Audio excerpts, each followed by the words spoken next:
Hello everyone, I'm Ceri Griffiths and welcome to Coffee with Ceri.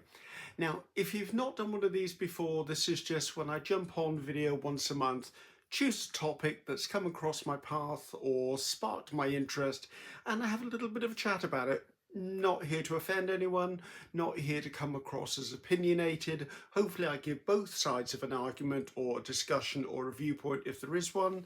The point basically just to plant an idea, maybe spark a conversation you'll have with one of your friends or maybe your family, something like that. So anyway, oh, it's good.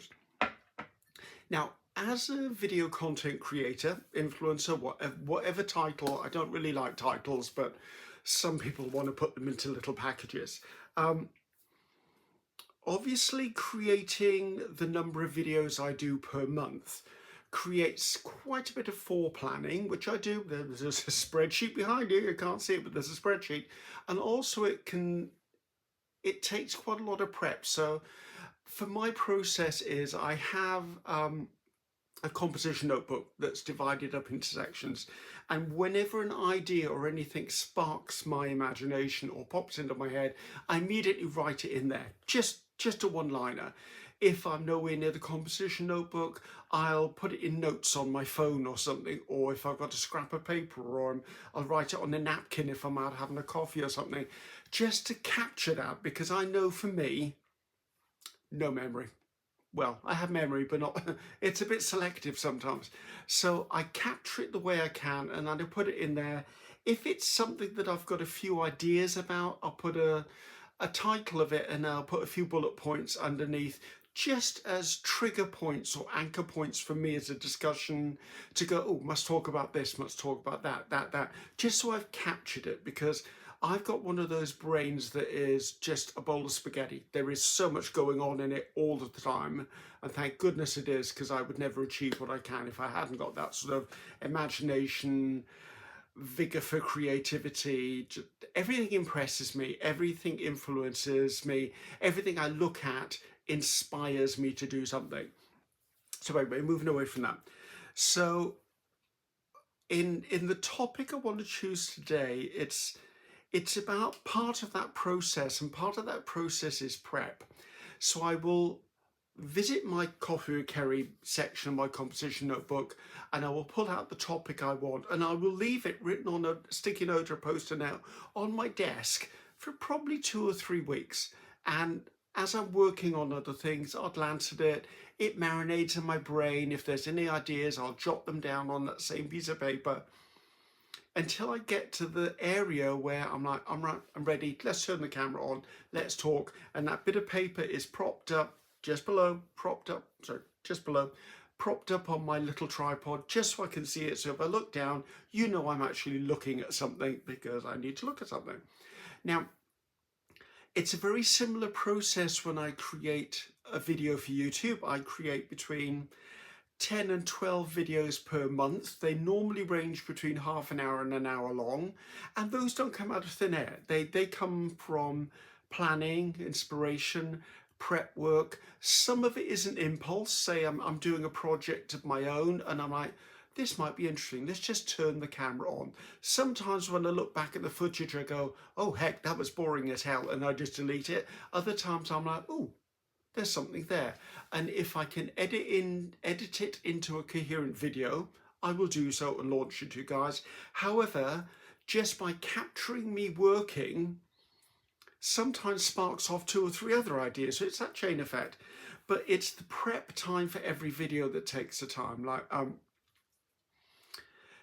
to get the filming done within the period I need it to be done, I like to do it in, I don't want to say one take, but definitely one session. So I will have around me, one of the biggest tools I've got in this studio is I've got a collapsible 6-foot table. And what I do is I pull that 6-foot table out, I set it up, and all of the stages or steps or every bit of equipment or material I need is normally on that table for the project I'm about to video. Now, I do sometimes not remember things, or I'll change tack right in the middle of a project and go, oh, I need to find this, or I didn't pull the scissors out, I haven't got a craft punch. You've seen me do it. And then once I film the whole thing, I obviously go back into my videos and I edit out all of the crud, the stuff that's boring. You don't need to see me wiping my work surface down 15 times. You don't need to see me putting bits of ephemera back in a box. So you'll see that I do like a fade in, fade out transition. Anyway, I've sort of digressed down that Alice in Wonderland hole again. So the thing I'm talking about here is prep work. Now this goes for me for doing videos, doing art pieces. But if you're someone who's, say, got an Etsy store and you're doing journals for Etsy, you maybe you go to art fairs, so you've got all of your little projects that you make, and you've got to make a lot of them. I mean, if you're going to have an art fair stand, you can't just have one pair of enameled earrings. You could have 20 pairs of enameled earrings, because what's going to happen, you're at the art fair for the whole day, you sell a pair of earrings, you've got no more earrings. So just as an example, it's like the way you make money on Etsy from selling journals is to be known for someone who sells journals. So therefore you can't produce one a year. You probably have to aim for at least one every other month, if not one a month. Some creators actually do batch creations where they'll do 6 to 8 journals at the same time, all on a very similar theme.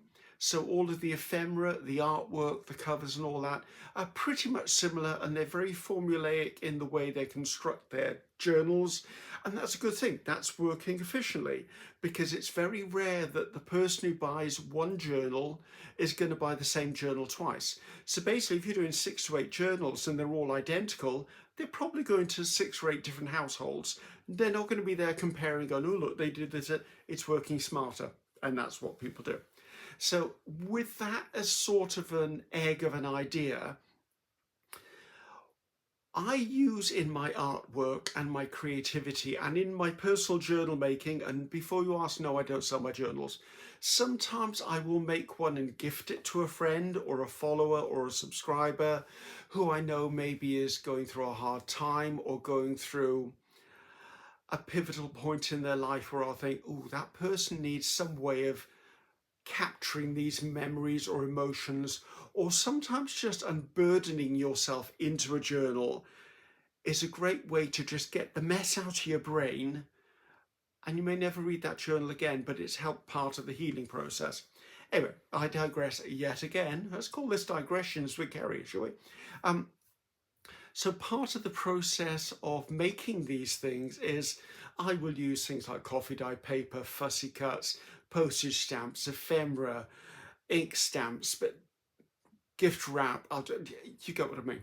Now, for me to make a batch of coffee dye paper, so say I have a ream of paper, pack of paper, and I want to make coffee dye paper.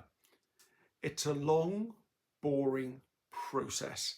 I can probably spend an entire day just coffee dyeing and have a pile of paper at the end of it. Yeah, I make a few journals and that pile of paper's gone. I like doing my own journal papers, don't get me wrong. In the summertime, I will sometimes get a bowl of coffee mixture ready, and I'll go into the garden and actually enjoy being outside, and I'll spend an hour or two just coffee dyeing paper. It dries quite quick in the sunshine, and I'll do it that way. Sometimes if I'm doing a journal, I will just coffee dye 15 or 20 pages, and that's enough. Let them dry, they're ready for the journal. I'm not a lover of fussy cutting. I do fussy cut it. It's part of our creative process. There's a box over there that never seems to end where I put things that need fussy cutting, and sometimes I'll put on a YouTube and I'm not feeling creative, so I'll sit and watch maybe one of my friends or another content creator and actually just fussy cut for an hour, and then that goes into the ephemera stuff. It's just stuff like that. I mean, what the point I'm trying to get to is I would rather spend that 2 hours that I've been coffee dyeing by creating something. I'd rather spend that hour, 2 hours fussy cutting by creating something. I'd rather spend that day where I just dedicate it to making journal covers and I get maybe 10 journal covers done in a day. I'd rather spend that time creating the journals, not necessarily the journal covers. Now, there are times, as I've said, I will coffee dye. There are times when I will fussy cut. There are times when I've been gel printing. I'm like, oh, that makes an absolutely wonderful journal cover. And over there, which you can't see, I've got a box of pre-made journal covers. There's probably about 15 or 20 in there. So sometimes when I'm feeling creative, or I want to do a gift for Christmas, or I do a prize giveaway or something like that, I'll go, right, let's go over to the journal cover box, pull them out, find what's in there. Or if someone wants me to be part of a collaboration, like I've done a few with Rachel Bella Craft, I've done with Tracy Fox, I've done a few. And they've launched a digital kit, and I've gone, oh, I need to make a journal, or I need to make ephemera. I will very often look at what I've already got pre-made. Maybe I've got pre-made journal card backs or journal tag backs, or maybe I've got a pre-made cover, and I can put a kit together quite quickly, and then that becomes a video. It's more valuable spending my time creating than it is doing the mundane tasks, unless I have the time to do the mundane tasks. So I have no problem purchasing it. Very often I will go onto Etsy or eBay, or if I know a person who makes certain things, I will go on and buy 20 or 40 sheets of coffee dyed paper, and probably 20 or 40 sheets of tea dyed paper. And pay the postage and packaging and have it arrive. And then, you know what? I've got 40 pages already done. Yes, it's cost me a little bit, but you know what? I then put that expense as to an expense for my art. So I save up money and I'll buy art supplies. Or if one of you has kindly pressed the super thanks button and donated money to my channel to support my content, I might go and buy a batch of pre-cut, say, flower ephemera, because it means I can produce videos quicker by doing that. And I think there's a bit of a stigma amongst the creative community of, oh, I must make every single piece of it myself. You know, when I was a baker and confectioner, and before that when I was a chef, I didn't think I had to make all the ingredients just to make a product. If I'm going to make a cake, I go and buy eggs, flour, sugar, fat, frosting. I buy the stuff to make the cake.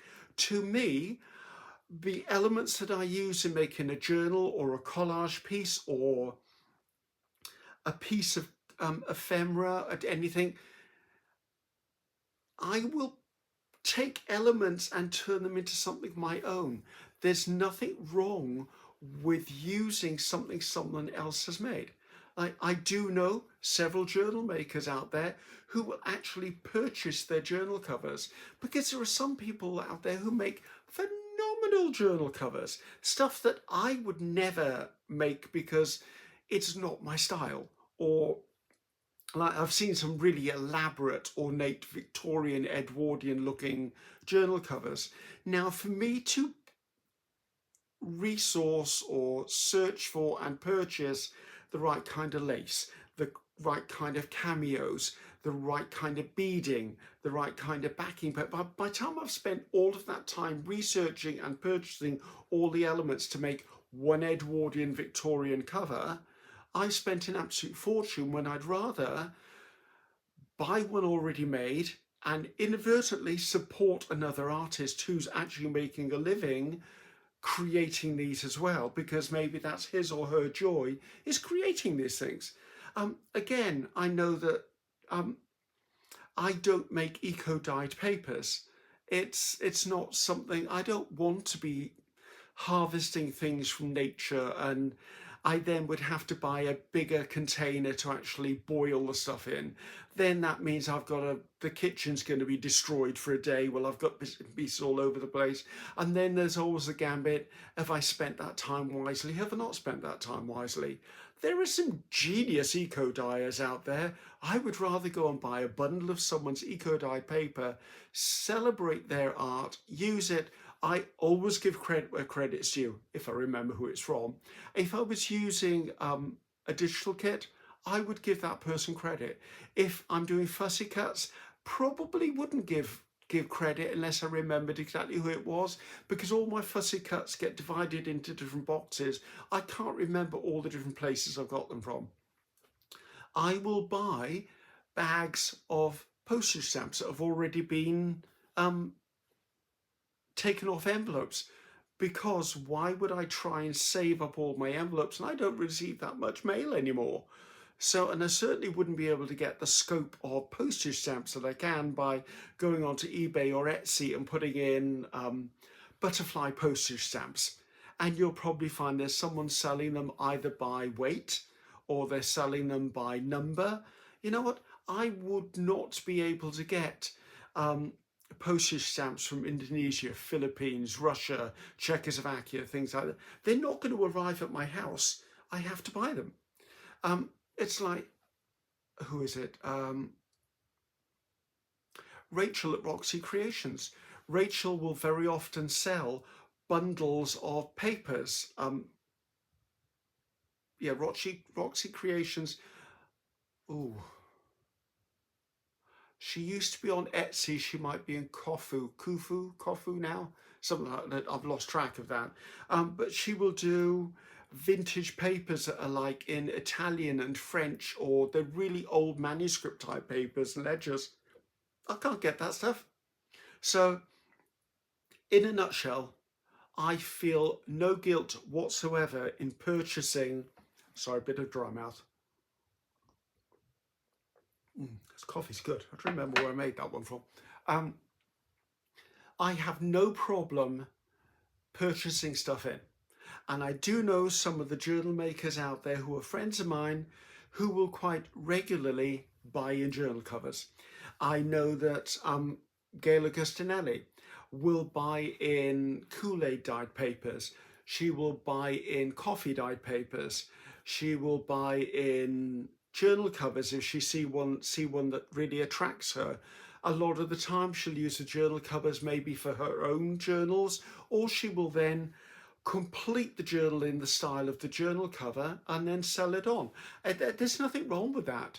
All I would always say is, and I've said it umpteen times before, if you're inspired by somebody else, give credit for credit's due.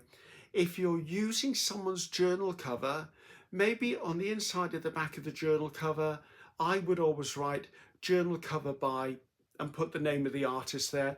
I also encourage anyone who is actually creating anything, always sign it. Try and sign it in a way that it's not obvious. Like, if I've made a journal cover, I'm going to sell it. Don't sign it on the front of the journal cover. Sign it on the inside of the back of the journal cover, because then the purchaser has the choice. They can leave it there. It's not glaringly obvious. But if someone's going, oh, where was this journal cover made? They can find it. Or if that person decides, you know what, I'm not keen on having someone else's creator's name on my journal cover, they could put a bit of ephemera over it. They could put a pocket over it. When it comes to ephemera pieces, ephemera is normally meant to be written on the reverse side. So if you are going to sign it or mark it in some way that is yours, just make sure it's small or indiscreet. Okay, just away, and do as your conscience follows. If you are going to sell journal covers, ephemera that you've made, anything like that, and you are going to sign it, when you put a description of the product, like in Etsy or Kofu, I'm so stumbling over that. It's because I've never visited it, that's why. If you are going to sell stuff, maybe in the description of the product say, all created products are signed by the artist. I mean, just put that in there so that someone doesn't buy your pieces and go, well, if I'd known they were signing it, I would never have bought in the first place. Someone's not going to complain. If you already warned them ahead of time and gone in the description box, please note all pieces I have personally created are signed by me. And if they're a fellow artist, they're not going to disagree with that. They're going to applaud it. I do. Sign it. I'm quite happy to advertise or sign someone else's work if it's part of one of my creations, because yes, I may create the most amazing Edwardian Victorian insides to a journal, but I could never have created the outside. Why would I not say the journal cover was created by blah, blah, blah? So it was just a thought anyway. So when you're next buying something or making something, think about how much time is it taking you to do this. If I was to use one more example, that would be a lot of creative people use digitals. We think nothing of buying a digital, cutting it up and using it on our makes. It's not the same thing. We also find that we will go to Amazon and buy one of the printed books there. There's a lot of cut and collage books out there that are reasonably inexpensive that you can purchase, and it gives you like 300 or 400 different elements you can fussy cut. We don't feel guilty about doing that. So just consider, what is more valuable to you? The time it takes to create that, or the time it takes to create the end product from the things you've just spent the time on. If you are someone who wants to make every single element of every single thing that you create, that's amazing. But the one thing I would say is, if you are doing that to sell it, always keep a note of how long all of that takes you. You would be amazed at how much time you spend on an element. Because I remember when I used to run my wedding cake business, the brides would be astonished at sometimes the quote I would give them. And I'm like, okay, you've asked for a 3-tier wedding cake. You want a dozen David Austin sugar roses on that. Those sugar roses are probably going to take me at least a week to make.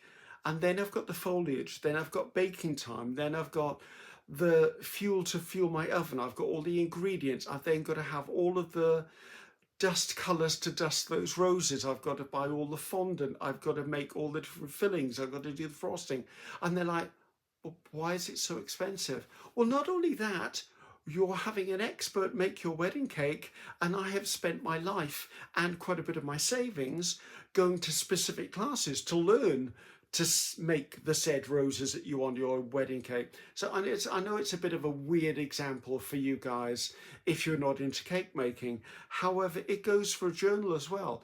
People will look at journals on the internet to buy them and go, how can they merit asking $150 for a journal? It's only bits of paper and a cover. No, it's a handmade piece of art that has been put together with love and expertise. You can't buy that unique item off a shelf in a stationery store. You've gone to an artist to actually buy it. So just remember, guys, when you are pricing your items, price them in a realistic manner. Always do a bit of research and see what the local market or the band, like the lowest and the highest on the platform you're selling it, is for a like article. Okay, does that, sorry, I stumbled over how to word that, but you get what I mean. Do a bit of research. Don't overprice yourself, because you will just you won't sell anything. If you underprice yourself, two things will happen. You will sell a heck of a lot of things, but have no profit to share for it. Also, there's this mental thing that goes on, and I've seen it so many times in the creative world when people are buying stuff. If you price things cheaply, the customer goes, oh, it's cheap, it can't be that good. However, if I stick an extra $20 or $30 or pounds onto that same article, they go, ooh, for that price, it must be good. It's the psychology of selling. It's just, no, we're not going to go down that route either. So anyway, just wanted to pop on, guys. Just wanted to have a quick chat about it.